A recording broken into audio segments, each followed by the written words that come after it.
Assalamualaikum warahmatullahi wabarakatuh.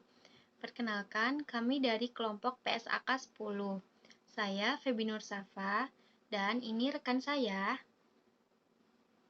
Saya Nindya Widya Putri. Di sini kami akan menjelaskan tentang PSAK 10, pengaruh perubahan valuta asing. Pertama-tama akan dijelaskan oleh rekan saya Febi Nur Syafa. Silakan Febi. Oke, di sini ada daftar isi presentasi. Yang pertama, definisi PSAK 10. Yang kedua, penerapan pada laporan keuangan. Yang ketiga, analisis penerapan PSAK, penyajian dan pengungkapan. Yang terakhir, kesimpulan. Sebelum kita mengetahui definisi tentang PSAK 10 itu sendiri, di PSAK 10 ini ada beberapa tujuan. Yang pertama, menjelaskan bagaimana memasukkan transaksi dalam valuta asing atau falas dan kegiatan usaha luar negeri ke dalam laporan keuangan perusahaan.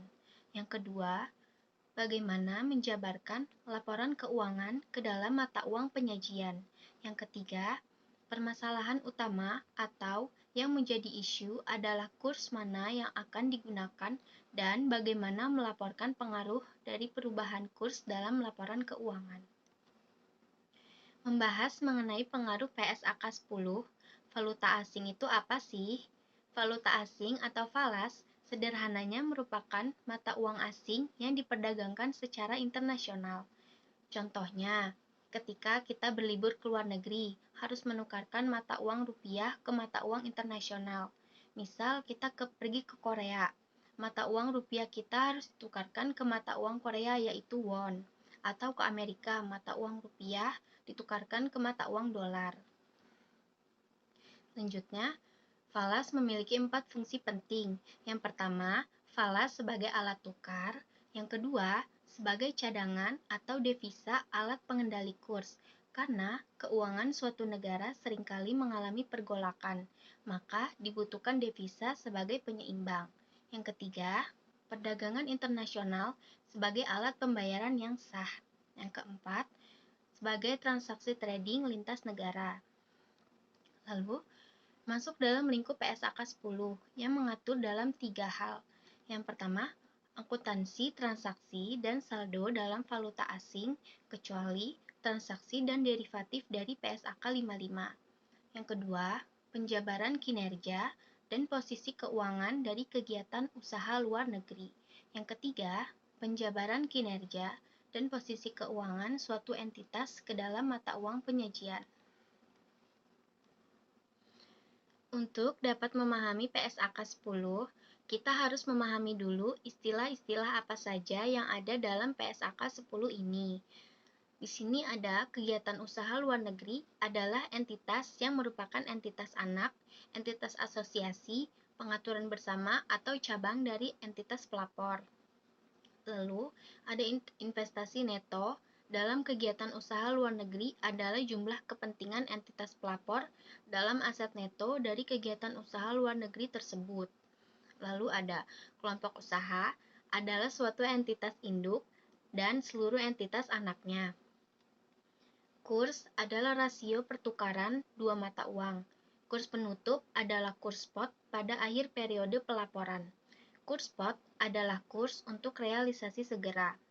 Valuta asing adalah mata uang selain mata uang fungsional entitas. Di sini ada mata uang fungsional, adalah mata uang yang pada lingkungan ekonomi utama di mana entitas beroperasi. Yang dimaksud lingkungan ekonomi utama adalah yang utamanya menghasilkan dan mengeluarkan uang perusahaan. Lalu ada mata uang penyajian, adalah mata uang yang digunakan dalam penyajian laporan keuangan. Nilai wajar adalah harga yang akan diterima untuk menjual suatu aset. Pos moneter adalah unit mata uang yang dimiliki serta aset dan liabilitas yang akan diterima atau dibayarkan. Lalu ada selisih kurs, adalah selisih yang dihasilkan dari penjabaran sejumlah tertentu satu mata uang ke dalam mata uang lain pada kurs yang berbeda. Lalu ada kriteria mata uang fungsional. Indikator paling utamanya. Yang pertama, paling mempengaruhi harga jual barang dan jasa. Yang kedua, mempengaruhi biaya tenaga kerja, bahan baku, dan biaya lain. Contohnya, jika perusahaan membayar tenaga kerja, membeli bahan baku, dan biaya-biaya lainnya dengan rupiah, maka mata uang fungsionalnya adalah rupiah. Karena mata uang fungsional itu adalah mata uang yang digunakan dalam operasional perusahaan. Yang ketiga, dari negara yang kekuatan persaingan dan peraturannya menentukan sebagian besar harga jual barang dan jasa perusahaan. Selanjutnya, apakah sama antara mata uang fungsional dan mata uang penyajian? Jawabannya berbeda. Kenapa berbeda? Karena pada umumnya mata uang penyajian di Indonesia adalah rupiah. Perusahaan dapat menyajikan dalam beberapa mata uang selain mata uang fungsionalnya. Jika penyajian mata uang fungsionalnya berbeda, maka perusahaan menjabarkan hasil dan posisi keuangan dalam mata uang penyajian. Contoh, penyesuaian pada laporan keuangan konsolidasi. Kemudian, ada transaksi dalam falas. Adalah transaksi yang didenominasi atau membutuhkan penyelesaian dalam suatu valuta asing. Contohnya, membeli atau menjual barang atau jasa yang harganya didenominasi dalam falas. Yang kedua, pinjaman atau meminjamkan dana yang didenominasi dalam falas. Lalu, yang ketiga, memperoleh atau melepas aset yang menimbulkan atau melunasi liabilitas yang didenominasi dalam mata uang asing. Kemudian, dalam transaksi falas ini juga terdapat beberapa perlakuan. Pelaporan pada akhir periode pelaporan, jika mata uang pelaporan berbeda daripada mata uang fungsional, maka fakta tersebut dinyatakan bersamaan dengan mata uang fungsional, dan alasannya menggunakan mata uang pelaporan yang berbeda, dan jika terdapat adanya perubahan dalam mata uang fungsional dari laporan perusahaan atau kegiatan usaha luar negeri, fakta dan alasan perubahan mata uang fungsional harus diungkap. Dan pos moneter mata uang asing harus dijabarkan pada kurs tertentu. Pos non-moneter yang diukur pada biaya historis dalam mata uang asing harus dijabarkan menggunakan kurs pada tanggal transaksi.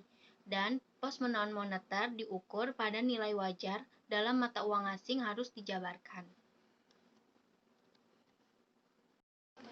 Pos moneter dan pos non-moneter dalam falas. Yang pertama, pos moneter adalah unit mata uang yang dimiliki serta aset yang akan diterima dan liabilitas yang akan dibayarkan dalam unit mata uang yang tetap atau ditentukan. Contohnya, piutang atau hutang, imbalan yang diterima. Lalu, pos non-moneter yaitu tidak adanya hak untuk menerima atau kewajiban untuk menyerahkan suatu jumlah mata uang yang tetap atau ditentukan. Contohnya, biaya dibayar di muka, aset tetap, aset tidak terwujud. Terdapat juga selisih kurs, timbul karena perbedaan tanggal transaksi dan penyelesaian atau settlement.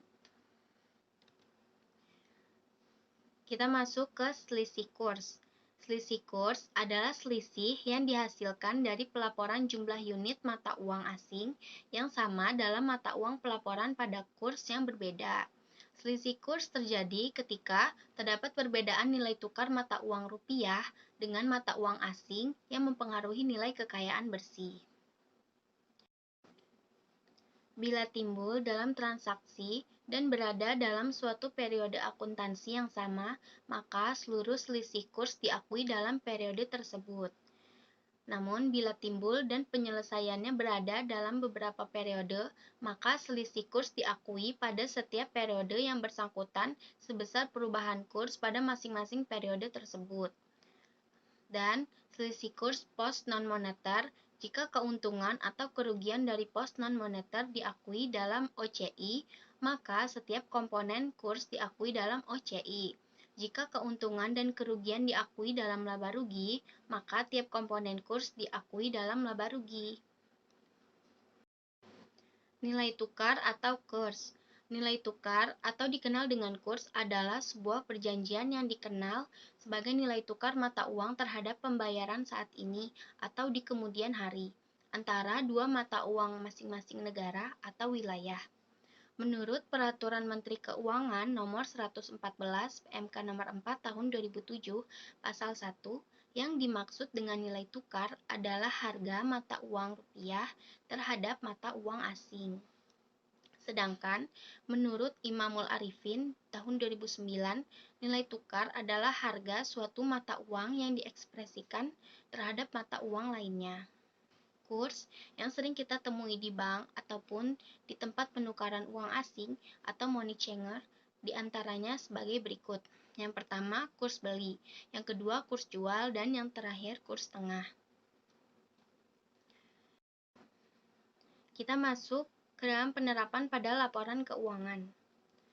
Dalam menyiapkan laporan keuangan setiap perusahaan, baik perusahaan yang berdiri sendiri, perusahaan dengan kegiatan usaha luar negeri seperti entitas induk, ataupun kegiatan usaha luar negeri atau seperti entitas anak atau cabang.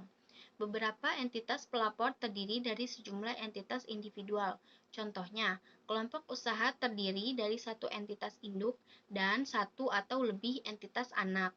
Berbagai jenis entitas terlepas dari entitas tersebut adalah anggota dari suatu kelompok usaha ataupun bukan.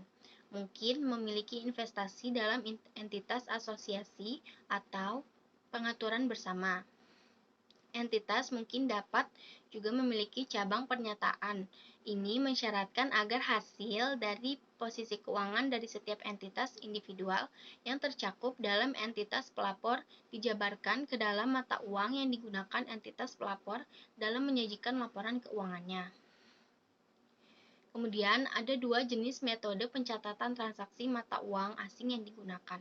Yang pertama, single currency, ialah pencatatan transaksi mata uang asing ke dalam mata uang dasar yang akan dipakai seperti di Indonesia, memakai mata uang rupiah sebagai standar mata uang nasional. Yang kedua, ada multi currency, yaitu merupakan pencatatan transaksi dengan membukukan langsung ke dalam mata uang masing-masing yang digunakan dalam transaksi tersebut. Bagaimana perlakuan akuntansi terhadap PSAK 10? Pembukuan selisih kurs dalam SAK diatur dalam 3 standar dan 1 interpretasi, yaitu PSAK 10, PSAK 11, PSAK 26, dan ISAK 4. Hal ini terjadi karena transaksi yang dapat menimbulkan selisih kurs mempunyai jenis dan tujuan yang berbeda-beda. Pada pengakuan awal, transaksi valuta asing dicatat dalam mata uang fungsional. Jumlah valuta asing dihitung ke dalam mata uang fungsional dengan kurs spot antara mata uang fungsional dan valuta asing pada tanggal transaksi. Pada akhir setiap periode pelaporan. Yang pertama, ada pos moneter valuta asing dijabarkan menggunakan kurs penutup. Lalu yang kedua, pos non-moneter yang diukur dalam biaya historis dalam valuta asing dijabarkan menggunakan kurs pada tanggal transaksi. Dan yang terakhir, pos non-moneter yang diukur pada nilai wajar dalam valuta asing dijabarkan menggunakan kurs pada tanggal ketika nilai wajar diukur. Perusahaan dapat mengungkapkan yang pertama, jumlah selisih kurs yang diakui dalam laba rugi, kecuali untuk selisih kurs yang timbul pada instrumen keuangan yang diukur pada nilai wajar melalui laba rugi, sesuai dengan PSAK 55 yaitu instrumen keuangannya, pengakuan dan pengukuran. Dan yang kedua, selisih kurs neto yang diakui dalam penghasilan komprehensif lain dan diakumulasikan dalam komponen ekuitas yang terpisah, serta rekonsiliasi selisih kurs tersebut pada awal dan akhir periode. Dan lalu yang terakhir, entitas menerapkan pernyataan ini untuk periode tahun buku yang dimulai pada atau setelah tanggal 1 Januari 2012. Penerapan dini diperkenankan jika entitas menerapkan pernyataan ini untuk periode tahun buku yang dimulai sebelum tanggal 1 Januari 2012, maka fakta tersebut harus diungkapkan. Lalu kita memasuki analisis penerapan PSAK, penyajian, dan pengungkapan. Penerapan PSAK 10. Penerapan PSAK nomor 10, revisi tahun 2010 ini mengakibatkan perubahan yang sangat besar pada entitas yang memiliki mata uang fungsional, selain rupiah dan dolar Amerika. Karena menurut standar ini, entitas tersebut mengukur semua transaksi menggunakan mata uang fungsional. Mata uang di luar mata uang fungsional akan dianggap sebagai mata uang asing, sehingga apabila perusahaan melakukan transaksi dalam mata uang asing, maka wajib untuk ditranslasikan ke dalam mata uang yang fungsional pada saat pengukurannya. Pada saat pengukuran transaksi, keuntungan atau kerugian yang diakibatkan perubahan kurs mata uang asing tersebut diakui sebagai laba atau rugi. Dalam laporan laba rugi komprehensif, jika kerugian dan keuntungan selisih kurs disebabkan karena adanya perubahan mata uang fungsional pada suatu entitas, maka akan diakui sebagai ekuitas. Jika mata uang fungsional berbeda dengan mata uang penyajian, maka metode translasinya diatur tersendiri sesuai dengan akunnya. Atas penerapan PSAK nomor 10, revisi tahun 2010, mengenai perubahan nilai tukar valuta asing terhadap Effective Tax Rate atau ITR dan Earnings Informative sejak 1 Januari 2012. PSAK nomor 10, revisi tahun 2010 mulai diberlakukan. PSAK ini mensyaratkan bahwa mata uang fungsional atau functional currency akan digunakan untuk mengukur semua transaksi dan dapat pula menjadi mata uang penyajian atau presentation currency. Meskipun mata uang penyajiannya dapat berbeda dengan mata uang fungsional sebelum revisi 2010, yaitu pada PSAK nomor 10 tahun 1994, pengukuran dan penyajian mata uang menggunakan rupiah. Entitas dapat menggunakan mata uang selain rupiah jika mata uang tersebut memenuhi kriteria sebagai mata uang fungsional. Oke, selanjutnya akan dijelaskan oleh rekan saya Nindya. Penerapan PSAK 10 atas selisih kurs pada akuntansi. Transaksi-transaksi dalam mata uang asing ini diatur dalam PSAK nomor 10, merupakan translasi yang mengatur pencatatan akuntansi dalam transaksi-transaksi perusahaan, terutama dalam hal valuta asing. Menurut akuntansi yang berlaku secara umum, setiap kejadian atau transaksi yang dicatat di dalam laporan keuangan. Sedangkan menurut PSAK 10, transaksi dalam mata uang asing dibukukan dengan menggunakan kurs pada saat terjadinya transaksi tersebut. Kurs tunai yang berlaku pada tanggal transaksi sering disebut kurs spot atau spot rate. Untuk alasan praktis, suatu kurs yang mendekati kurs tanggal transaksi sering digunakan. Contohnya, suatu kurs rata-rata selama 1 minggu atau sebulan mungkin digunakan untuk seluruh transaksi dalam setiap mata uang asing yang terjadi pada periode itu. Namun, jika kurs berfluktuasi secara signifikan, pengguna kurs rata-rata untuk satu periode tidak dapat diandalkan. Prinsip akuntansi yang berlaku umum di Indonesia menyatakan bahwa setiap tanggal neraca, yang pertama, pos aktiva dan kewajiban moneter dalam mata uang asing dilaporkan ke dalam mata uang rupiah dengan menggunakan kurs tanggal neraca.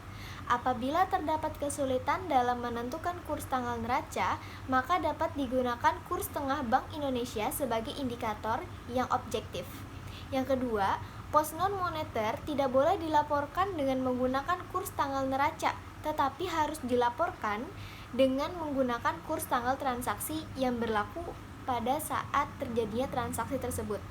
Yang ketiga, pos non-moneter yang dinilai dengan nilai wajar dalam mata uang asing harus dilaporkan dengan menggunakan kurs yang berlaku pada saat nilai tersebut ditentukan.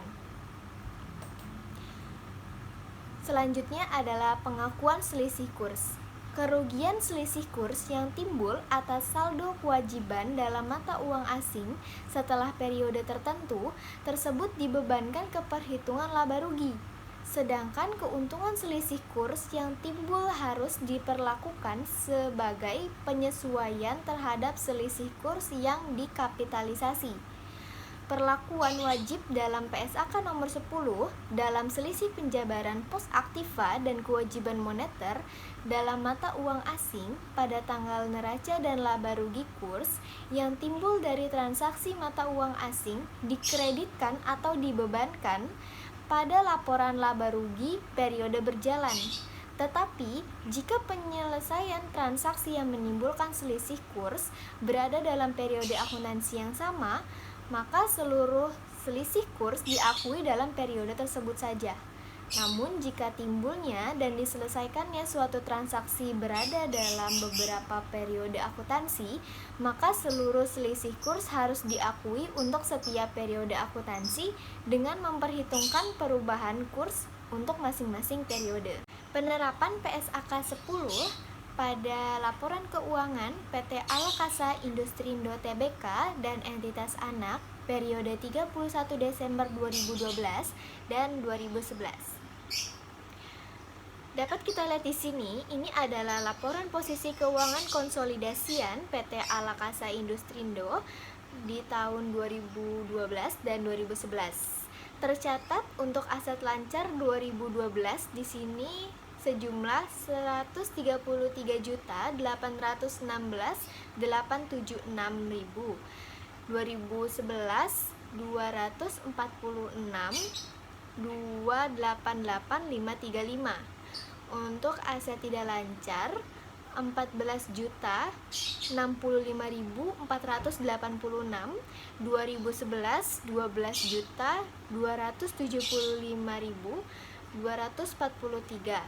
Total aset sebesar 147.882.362. Tahun 2011 195.541.102.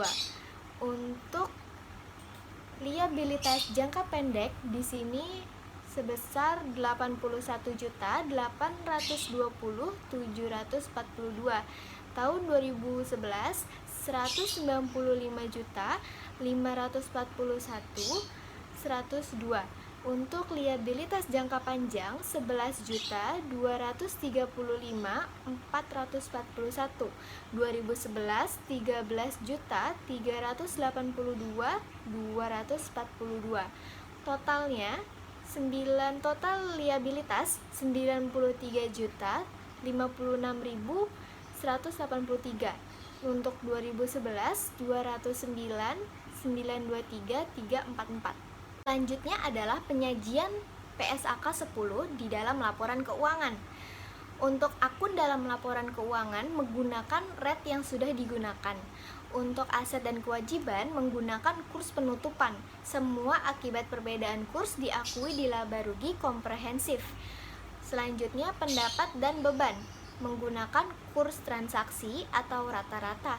Semua akibat perbedaan kurs diakui di laba rugi komprehensif. Dan yang terakhir itu untuk transaksi ekuitas, kurs pada tanggal atau pembayaran.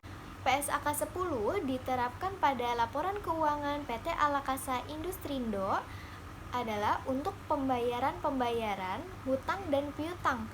Untuk catatan laporan keuangannya sendiri itu ada di nomor 2O.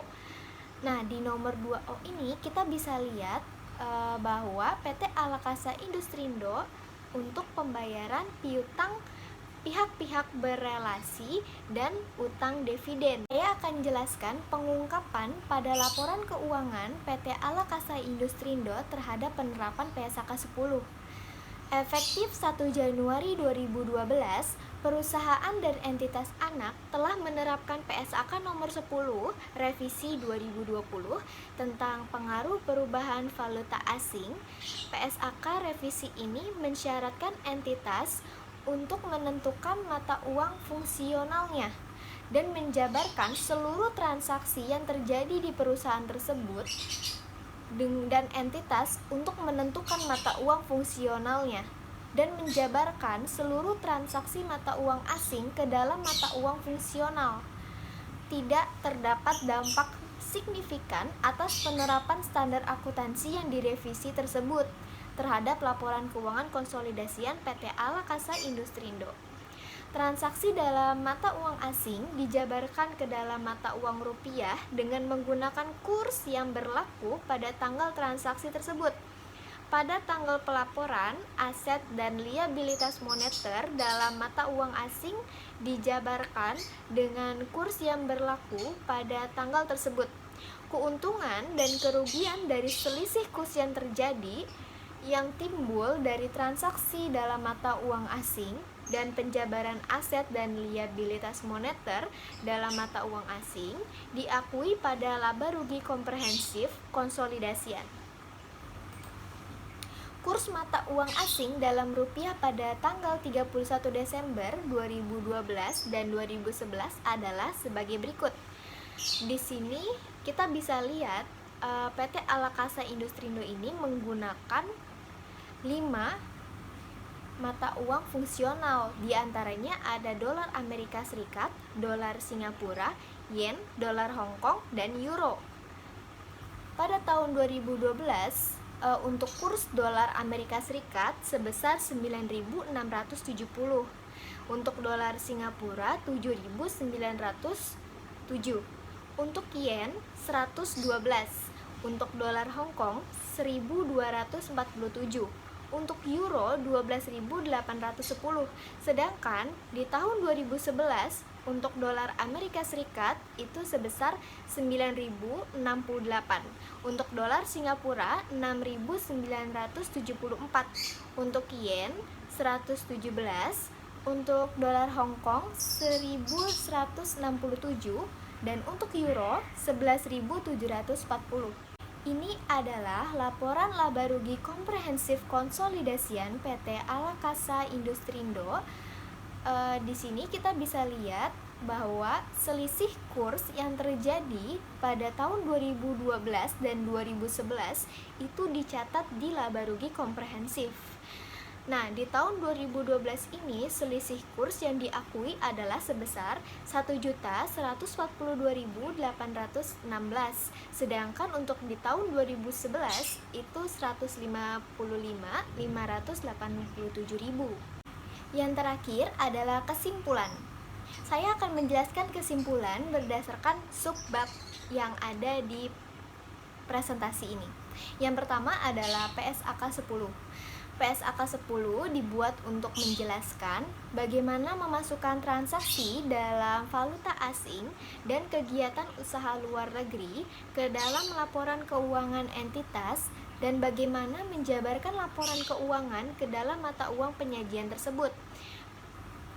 Yang kedua adalah penerapan pada laporan keuangan dalam menjabarkan hasil dan posisi keuangan dari kegiatan usaha luar negeri yang termasuk dalam laporan keuangan konsolidasi entitas, konsolidasi secara proporsional atau metode ekuitas PSAK 10 revisi 2020 tentang pengaruh perubahan kurs valuta asing juga menjelaskan bahwa jika aset adalah aset non-moneter dan diukur dalam mata uang asing, maka jumlah tercatatnya ditentukan dengan membandingkan biaya perolehan atau jumlah tercatat dan nilai realisasi neto atau jumlah yang terpulihkan. Pengaruh nilai yang terjadi atas perbandingan tersebut merupakan rugi penurunan nilai yang diakui dalam mata uang fungsional, tetapi tidak akan diakui dalam mata uang asing ataupun sebaliknya. Subbab ketiga, analisis penerapan PSAK, penyajian dan pengungkapan.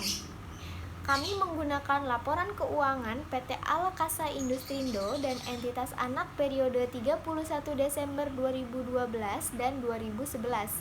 Dalam penerapannya, penyajian dan pengungkapan dari laporan keuangan tersebut bahwa PSAK 10 revisi 2020 dalam transaksi pembayaran hutang dan piutang yang menggunakan mata uang dolar Amerika Serikat, dolar Singapura, yen, dolar Hong Kong, dan euro, transaksi mata uang asing menggunakan kurs yang berlaku pada tanggal transaksi serta keuntungan dan kerugian kurs yang timbul dari transaksi mata uang asing tersebut dan penjabaran aset dan liabilitas moneter dalam mata uang asing diakui pada laba rugi komprehensif. Terima kasih. Sekian penjelasan PSAK 10, pengaruh perubahan valuta asing. Apabila ada kata-kata yang tidak berkenan dan ada kesalahan kata, kami mohon maaf. Wassalamualaikum warahmatullahi wabarakatuh.